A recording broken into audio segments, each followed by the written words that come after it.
they're starting to convince people, I think, that when you're objecting to whatever the contradiction is, you're actually just making a political statement about your preferences about an issue, and you might as well just not do it, and focus on the underlying question, which is what side are you on?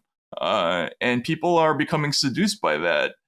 Whereas, and the whole question of what are the facts, who said what, nobody's going to care about that after a while, because that's going to become an obsolete issue, I think, and that's what I worry about, because people are going to get tired of just saying, we're doing this to try to keep keep some connection to reality.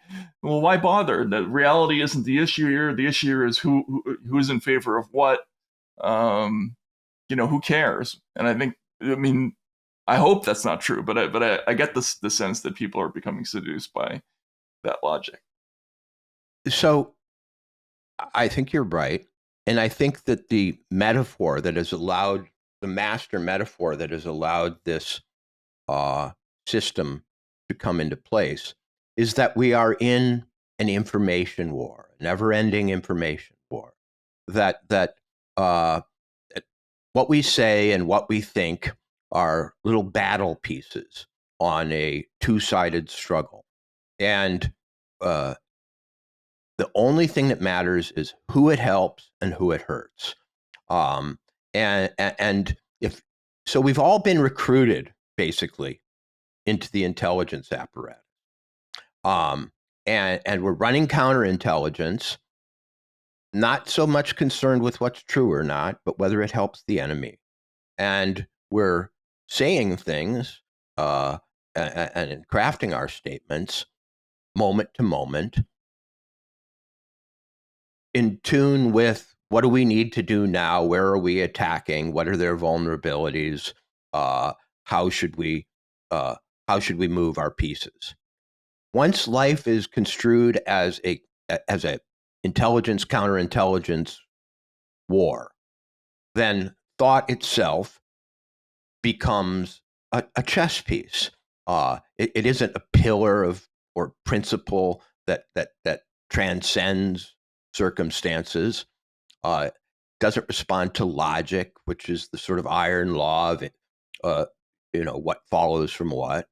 It doesn't even really have much to do with ideology, because we've seen the most liberal members of our political establishment go whole hog on the most repressive policies of surveillance, censorship, and and so on. They've really gotten Americans to buy, subconsciously or maybe consciously, the notion that we're in a never-ending battle for the world mind, and we must triumph. And your thoughts either help or don't, and that's their value.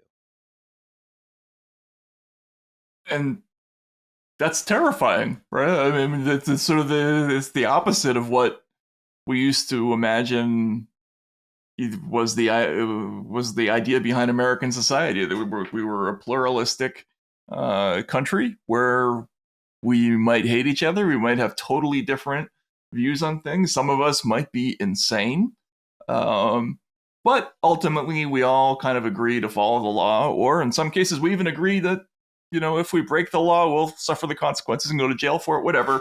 But it all works out in the end because the system can maintain those contradictions. Now we're saying we can't have the contradictions. This is war.